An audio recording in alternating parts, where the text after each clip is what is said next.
Welcome back. हमने class 12 economics का chapter 4 start किया है, सप्लाई एनालिसिस। पिछले वीडियो में हमने इस चैप्टर का exceptions to law of supply का पूरा टॉपिक डिटेल में स्टडी कर लिया है। इस वीडियो में हम वेरिएशंस इन सप्लाई ये पर्टिकुलर टॉपिक कवर करेंगे। सो टॉपिक स्टार्ट करते हैं। Let's see what are the variations in supply. So let's begin with the topic. When quantity supplied of a commodity varies due to change in its price, other factors remaining constant, it is known as variations in supply. Variations का मतलब होता है बदलाव, changes. तो supply में हमें variations कब देखने को मिलते हैं? जब प्राइस के अंदर चेंज आता है, किसी भी कमोडिटी, किसी भी प्रोडक्ट के प्राइस में जब चेंज आता है, बाकी जितने फैक्टर्स हैं वो कांस्टेंट होंगे। बाकी फैक्टर्स क्या हो सकते हैं? जैसे कि टैक्स हो गया, ट्रांसपोर्टेशन कॉस्ट हो गया, टेक्नोलॉजी अपग्रेडेशन हो गया। तो जितने बाकी फैक्टर्स है वो कांस्टेंट है, उसमें बिल्कुल भी चेंज नहीं आ रहा है। जस्ट प्राइस के अंदर चेंज आ रहा है। किसी भी कमोडिटी के प्राइस में चेंज आने की वजह से उसकी क्वांटिटी सप्लाइड जो है वो चेंज हो रही है। ये होता है variations in supply. Alright, there are two types of variations in supply. अब वेरिएशंस इन सप्लाई जो है वो दो टाइप्स के हैं। Very first is expansion of supply and दूसरा है कॉन्ट्रैक्शन ऑफ सप्लाई। सबसे पहले हम एक्सपांशन ऑफ सप्लाई स्टडी करेंगे। Let's see. Expansion of supply refers to a rise in quantity supplied due to a rise in the price of a commodity, other factors remaining constant. So expansion of supply, expansion का मतलब क्या है? Increase होना, right? तो supply जो है वो कब expand होता है, कब increase होता है? जब किसी भी commodity का price increase होगा तो सप्लाई भी इंक्रीज होगा। बाकी फैक्टर्स जो हैं कांस्टेंट होंगे। यहाँ पे हम बाकी जितने भी फैक्टर्स हैं, टैक्स हो गया, ट्रांसपोर्टेशन कॉस्ट हो गया, ये सारी चीज़ें हम कंसिडर नहीं करेंगे। हम सिर्फ प्राइस एंड क्वांटिटी सप्लाइड के बीच का रिलेशनशिप देख रहे हैं यहाँ पे। सो जब प्राइस इंक्रीज होगा तो क्वांटिटी सप्लाई भी इंक्रीज होगा, बाकी फैक्टर्स रिमेनिंग कॉन्स्टेंट। ऑलराइट, ये होता है expansion in supply. Expansion in supply leads to an upward movement on the same supply curve due to a rise in price. It is shown in figure 4.6. So expansion in supply का मतलब क्या है? मतलब price increase होने की वजह से supply increase हो रहा है। तो यहाँ पे जो सप्लाई कर्व है वो अपवर्ड्स मूव होगा। मतलब कि जो सप्लाई कर्व है उसका जो मूवमेंट होगा, कर्व जो होगा वो ऊपर की तरफ शिफ्ट होगा, अपवर्ड मतलब कि positive slope, which is indicating expansion of the supply, जो कि हम फिगर 4.6 देखकर समझ सकते हैं। ऑलराइट, सो यहाँ पे ग्राफ गिवन है एक्सपांशन ऑफ सप्लाई का। इसके अंदर आप देख के समझ सकते हैं किस तरीके से जो सप्लाई कर्व है वो ऊपर की तरफ शिफ्ट हो रहा है। X axis and Y axis given है। एक्स एक्सिस के ऊपर क्वांटिटी सप्लाइड गिवन है एंड वाई एक्सिस के ऊपर प्राइस गिवन है। ऑलराइट, आप देख सकते हैं एस एस जो है ये आपका सप्लाई कर्व है, राइट। तो ओरिजिनल प्राइस जो है वो क्या है? O P, and original quantity supplied है ओ क्यू, जो कि आप ग्राफ में देख सकते हैं। जब प्राइस इंक्रीज होता है, ओपी से प्राइस इंक्रीज होके ओपी 1 हो रहा है, मतलब कि प्राइस इंक्रीज हुआ तो क्वांटिटी सप्लाइड भी इंक्रीज हुआ, ओ क्यू से ओ क्यू 1 हो गया। ऑलराइट, मतलब कि ये जो सप्लाई कर्व है ये ऊपर की तरफ ही जा रहा है। आप डॉटेड लाइन से देख कर समझ सकते हैं कि P1 एंड Q1 ये क्या है? राइज इन सप्लाई, मतलब प्राइस इंक्रीज होने की वजह से सप्लाई भी इंक्रीज हुआ। तो M और N ये क्या है? एक्सटेंशन ऑफ द सप्लाई, मतलब जो सप्लाई कर्व है उसी के ऊपर ये सप्लाई कर्व जो है वो और ऊपर की तरफ एक्सटेंड हो रहा है, इंक्रीज हो रहा है, which is indicating expansion of the supply. Alright, so I hope अभी एक्सपांशन ऑफ सप्लाई जो है वो आपको समझ में आया होगा। एक्सपांशन ऑफ सप्लाई मतलब सप्लाई इंक्रीज हो रहा है। यहाँ पे बाकी फैक्टर्स जो है वो हमें कॉन्स्टेंट रखना है, कंसिडर नहीं करना है। Just due to rise in the price supply जो है वो इंक्रीज हो रहा है। ऑलराइट, ये होता है एक्सपांशन ऑफ सप्लाई। नेक्स्ट देख लेते हैं हम। इसी ग्राफ का एक्सप्लेनेशन गिवन है नीचे। In figure 4.6 quantity supplied is shown on the X axis and price on the Y axis. Alright, X axis के ऊपर आपको क्वांटिटी सप्लाइड गिवन है एंड वाई एक्सिस के ऊपर आपको प्राइस गिवन है। Quantity supplied rises from O Q to O Q 1 with a rise in the price from OP to OP1, resulting in an upward movement from M to N along the same supply curve SS. सो यहाँ पे quantity supplied जो है वो increase हुई है। पहले quantity supplied कितना था? ओ क्यू तलक था, राइट। फिर क्वांटिटी सप्लाइड जो है वो इंक्रीज हो गया ओ क्यू 1 तलक because of increase in the price. Price पहले ओ पी था, फिर ओ पी से ओ पी 1 हुआ, मतलब प्राइस इंक्रीज हुआ तो सप्लाई भी इंक्रीज हुआ। तो आपका जो सप्लाई कर्व था वो एम एन, मतलब कि और थोड़ा सा ऊपर की तरफ शिफ्ट हो गया, which shows expansion of the supply curve, मतलब कि सप्लाई जो है वो इंक्रीज हो रहा है। It is known as expansion of supply. एक बार फिर से हम ग्राफ में देख लिए समझ सकते हैं ये। Alright, let's see that is यहाँ पे क्या है? प्राइस जो है वो इंक्रीज हुआ। आप यहाँ पे देख सकते हैं प्राइस जो है ये इंक्रीज हो रहा है, तो आपका क्वांटिटी सप्लाइड भी इंक्रीज हो रहा है।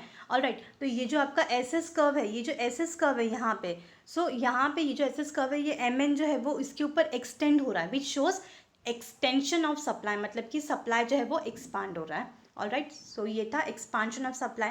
नेक्स्ट देख लेते हैं हम contraction of supply. Contraction of supply जो है वो एक्सपांशन ऑफ सप्लाई के एकदम ऑपोजिट होगा, मतलब कि सप्लाई यहाँ पे डिक्रीज हो रहा है। Let's C, contraction of the supply refers to a fall in the quantity supplied due to a fall in the price of a commodity, other factors remaining constant. Contraction of supply मतलब supply जो है वो decrease हो रहा है, कम हो रहा है, because of the fall in the price. Price जो है वो कम हुआ है कमोडिटी का, इसके वजह से सप्लाई भी कम हो गया है, बाकी सारे फैक्टर्स जो हैं वो कांस्टेंट है। ये है कॉन्ट्रैक्शन ऑफ सप्लाई, राइट। बाकी फैक्टर्स कांस्टेंट होंगे, बाकी फैक्टर्स हमें कंसिडर नहीं करना है। Just because of the fall in price, price के कम होने की वजह से सप्लाई भी कम हो गया है, ये होता है contraction in supply. Alright, in case of contraction of supply there is a downward movement on the supply curve, it is shown in figure 4.7।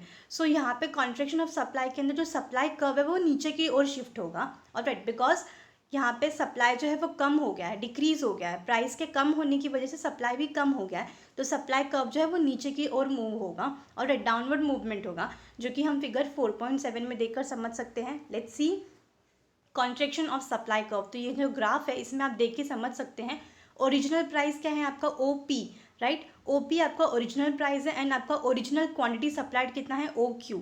Alright, यहाँ पे सप्लाई कर्व जो है वो SS करके रिप्रेजेंट कर रहे हैं, राइट। जब प्राइस डिक्रीज हो रहा है, प्राइस कितना है OP से लेके OP2, मतलब प्राइस जो है यहाँ पे कम हो गया है OP2, राइट। मतलब प्राइस जब कम हुआ तो क्वांटिटी सप्लाइड जो है वो भी कम हो गया, मतलब कि यहाँ पे, राइट, मतलब कि अंदर की ओर चला गया है, क्वांटिटी सप्लाइड जो है OQ से OQ2 हो गया है। यहाँ पे आप देख सकते हैं, राइट, मतलब डॉटेड लाइन जो है वो रिप्रेजेंट क्या करता है कि आपका प्राइस डिक्रीज हुआ तो आपकी क्वांटिटी सप्लाइड भी डिक्रीज हो गई। तो ये जो SS कर्व है, इसी कर्व को नीचे की ओर ये मूव हो रहा है, मतलब MN जो है वो नीचे की, NN जो है कॉन्ट्रैक्शन ऑफ सप्लाई इंडिकेट कर रहा है, मतलब आपका जो सप्लाई है वो डिक्रीज हो गया। सेम सप्लाई कर्व जो है वो नीचे की ओर शिफ्ट हो रहा है, because of fall in the price quantity supplied also decreases. Alright, next जो है इसी ग्राफ का यहाँ पे एक्सप्लेनेशन गिवन है।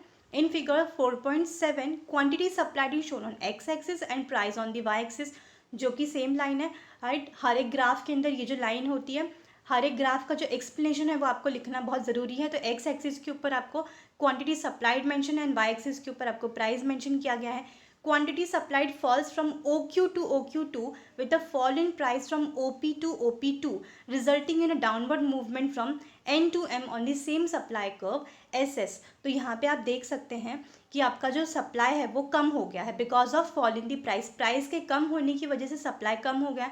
पहले क्वांटिटी सप्लाइड था OQ, अब सप्लाई जो है वो OQ2 हो गया, राइट। आप ग्राफ में देख सकते हैं सप्लाई जो था पहले कितना था, OQ था, मतलब ये था सप्लाई आपका, राइट। लेकिन यहाँ पे प्राइस जो है वो डिक्रीज हुआ है, राइट। प्राइस यहाँ पे डिक्रीज हुआ है तो आपका सप्लाई भी क्या हो गया है, डिक्रीज हो गया है। तो यहाँ पे आ गया है OQ which shows decrease in the supply, alright. तो यहाँ पे MN मतलब सेम सप्लाई कर्व के ऊपर सप्लाई जो है वो क्या हो गया है, डाउनवर्ड्स मूव हो गया है, राइट। तो ये क्या है, contraction of the supply, it is known as contraction of the supply, alright. तो ये क्या था, कॉन्ट्रैक्शन इन सप्लाई, ऑलराइट। तो यहाँ पे हमने दो वेरिएशन समझे सप्लाई के, एक था एक्सपांशन ऑफ सप्लाई, दूसरा था contraction of supply, alright.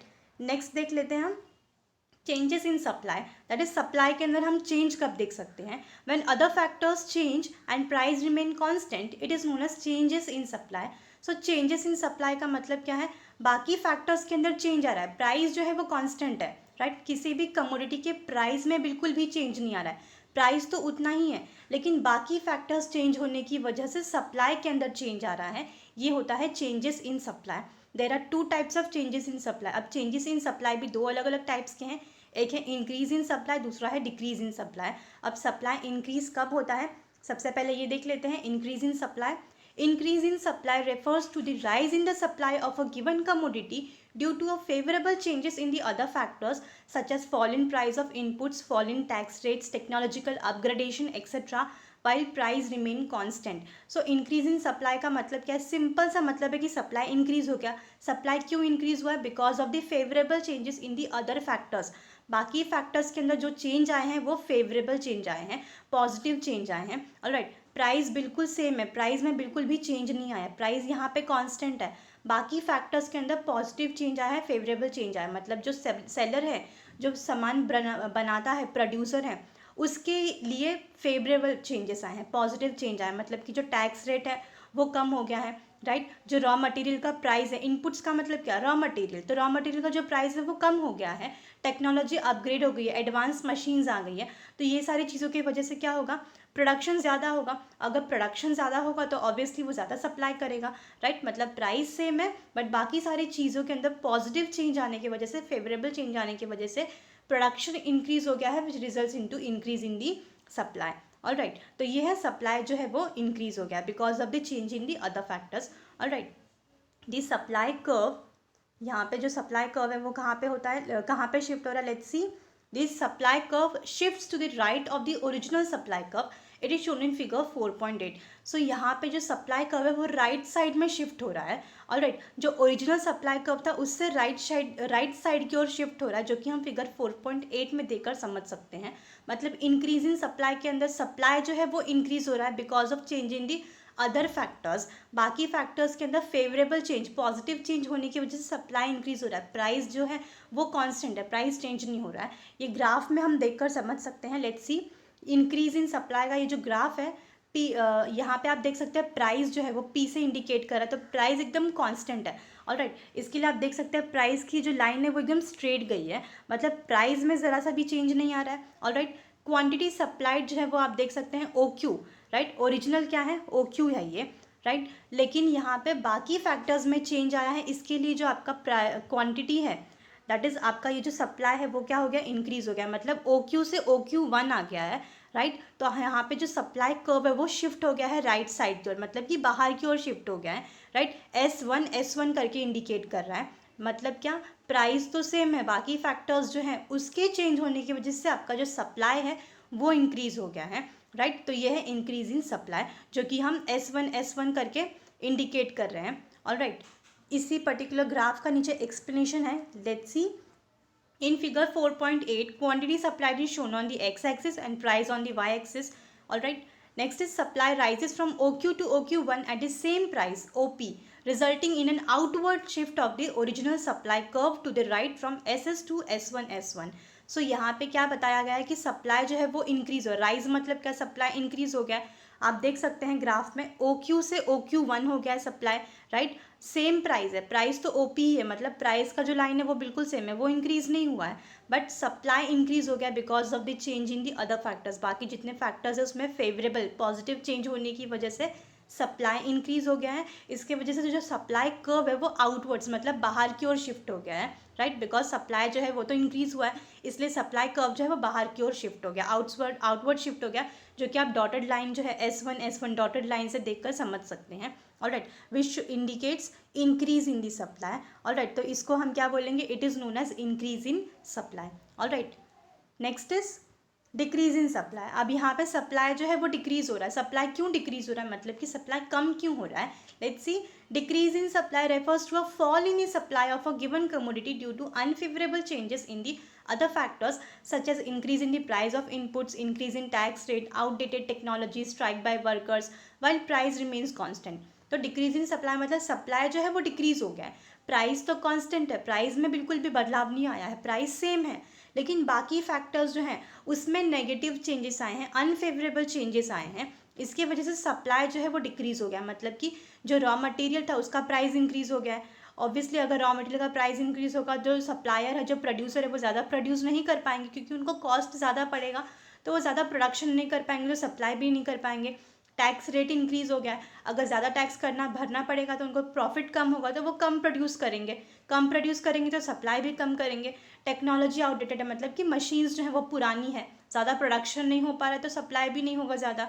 Workers ने स्ट्राइक कर दिए, मतलब अब वर्कर्स काम ही नहीं करेंगे तो सामान बनेगा नहीं, फैक्ट्री में सामान बनेगा नहीं तो सप्लाई नहीं हो पाएगा। मतलब क्या, बाकी फैक्टर्स के अंदर नेगेटिव चेंजेस आए हैं, अनफेवरेबल चेंजेस आए हैं, इसके वजह से सप्लाई जो है वो डिक्रीज हो गया है। प्राइस तो कांस्टेंट है but due to change in the other factors negative change आया, अनफेवरेबल चेंज आया है, इसके वजह से सप्लाई जो है वो डिक्रीज हो गया है। Alright, the supply curve shift to the left to the of the original supply curve. तो यहाँ पे जो सप्लाई कर्व है वो लेफ्ट की ओर शिफ्ट हो गया है, जो ओरिजिनल सप्लाई कर्व था उससे लेफ्ट की ओर शिफ्ट हो गया है supply curve. It is shown in figure 4.9। तो यहाँ पे जो ग्राफ है डिक्रीज इन सप्लाई का, इसमें हम देखकर समझ सकते हैं कि जो सप्लाई है वो डिक्रीज किस तरीके से हो रहा है। लेट्स सी यहाँ का ये जो पर्टिकुलर ग्राफ है, तो प्राइस तो कांस्टेंट है, मतलब प्राइस बिल्कुल भी चेंज नहीं हुआ है, बट सप्लाई जो है क्वांटिटी सप्लाई चेंज हो गया। ओरिजिनल सप्लाई कितना था, ओ क्यू, ऑल राइट, मतलब ये आपका जो ओरिजिनल सप्लाई था ओ क्यू, ऑल राइट। अब यहाँ से जो सप्लाई है वो क्या हो गया है, अंदर की ओर शिफ्ट हो गया, मतलब आप देख सकते हैं ये जो एरो है ये अंदर की ओर चला गया, मतलब क्या है आपका जो सप्लाई है वो डिक्रीज हो गया because of changes in the other factors. जो नेगेटिव चेंज आया है, प्राइस सेम है बट बाकी फैक्टर्स जो हैं वो चेंज होने की वजह से क्वांटिटी सप्लाइड जो है वो डिक्रीज हो गया है, राइट। तो ओ क्यू से ओ क्यू टू हो गया है। तो सप्लाई, ओरिजिनल सप्लाई क्या था, ये वाला जो लाइन है एस एस, ये ओरिजिनल सप्लाई था। अब डॉटेड लाइन देख सकते हैं एस टू, ये क्या है, डॉटेड लाइन जो है, मतलब ये क्या इंडिकेट कर रहा है कि आपका जो सप्लाई कर्व है वो अंदर की ओर शिफ्ट हो गया, लेफ्ट की ओर शिफ्ट हो गया, ओरिजिनल सप्लाई कर्व के लेफ्ट की ओर शिफ्ट हो गया, which indicates decrease in the supply, मतलब सप्लाई डिक्रीज हो गया। जब सप्लाई इंक्रीज हुआ तो वो बाहर की ओर था, लेकिन यहाँ पे सप्लाई जब डिक्रीज हो गया है, कम हो गया है, तो जो सप्लाई कर्व है वो अंदर की ओर शिफ्ट हो गया है, ऑलराइट। इसी पर्टिकुलर ग्राफ का नीचे एक्सप्लेनेशन है, एक्सप्लेनेशन देख लेते हैं। Let's C in figure 4.9 quantity supplied is shown on the x-axis and price on the y-axis. Supply falls from OQ to OQ2 at the same price, resulting in an inward shift of the supply curve, original supply curve to the left from SS to SS2. तो यहाँ पे आप देख सकते हैं जो supply है वो क्या हो गया है, डिक्रीज, फॉल मतलब डिक्रीज, तो OQ से OQ2 मतलब अंदर की ओर शिफ्ट हो गया है, राइट। तो आपका जो ओरिजिनल सप्लाई कर्व था SS, इससे ये अंदर की ओर शिफ्ट हो गया, इनवर्ट शिफ्ट हो गया, मतलब आप देख सकते हैं अंदर की ओर शिफ्ट हो गया, S2 जो डॉटेड लाइन से रिप्रेजेंट कर रहा है, मतलब क्या, जो सप्लाई है वो डिक्रीज हो गया है, ऑलराइट। सो यहाँ पे प्राइस तो सेम है बट जो सप्लाई कर्व है वो अंदर की ओर शिफ्ट हो गया, indicating decrease in the supply, कि आपका जो सप्लाई है वो डिक्रीज हो गया, जो कि डॉटेड लाइन से हमने यहाँ पे देखा। यहाँ पे डॉटेड लाइन जो है वो रिप्रेजेंट करता है S2 मतलब क्या, सप्लाई जो है वो डिक्रीज हो गया because of changes in the other factors, unfavourable changes in the other factors, alright. So ये क्या है, it is known as decrease in supply, तो इसे हम क्या बोलेंगे, decrease in supply, alright. So ये क्या था, वेरिएशंस इन सप्लाई, ऑलराइट। तो यहाँ पे जो पूरा टॉपिक था वो कंप्लीट हुआ हमारा, variations in supply. Next topic जो है वो है हमारा content, concepts of cost and revenue, जो कि हम नेक्स्ट वाले वीडियो में कवर अप कर लेंगे, ऑलराइट। सो आई होप आपको इस वीडियो का ये जो पूरा टॉपिक था वो समझ में आया होगा, that is variations in supply, जिसमें हमने 4 टॉपिक्स कवर अप किए। एक था expansion in supply, expansion of supply, दूसरा था contraction of supply, and changes in supply में भी 2 टॉपिक्स थे, increase in supply and decrease in supply, alright. तो जितने भी टॉपिक्स हमने स्टडी किए इस वीडियो में, हर एक टॉपिक में आपको ग्राफ था, ग्राफ जो है वो काफ़ी इंपॉर्टेंट है, ग्राफ बनाना बहुत ज़रूरी है, एंड ग्राफ का एक्सप्लेनेशन जो है वो इक्वली इंपॉर्टेंट है एग्जाम पॉइंट ऑफ व्यू। मतलब आप जब भी ग्राफ बनाते हो तो ग्राफ को एक्सप्लेन करना काफ़ी ज़रूरी है, और जिस तरीके से यहाँ पे एक्सप्लेन किया गया है टेक्स्ट बुक में, आपके यहाँ पे ग्राफ बना आप देख सकते हैं, एंड इसी ग्राफ को नीचे क्या है एक्सप्लेन किया है, तो एग्जाम पॉइंट ऑफ व्यू भी आपको ग्राफ बना के नीचे एक्सप्लेनेशन देना ज़रूरी है, ऑलराइट। सो आई होप आपको इस वीडियो का ये जो पूरा टॉपिक था वेरिएशंस इन सप्लाई, ये पूरा टॉपिक समझ में आया होगा। नेक्स्ट एक लास्ट टॉपिक रह गया है हमारा इस चैप्टर का, जो कि हम नेक्स्ट वाले वीडियो में कवर अप कर लेंगे। So thank you for your time.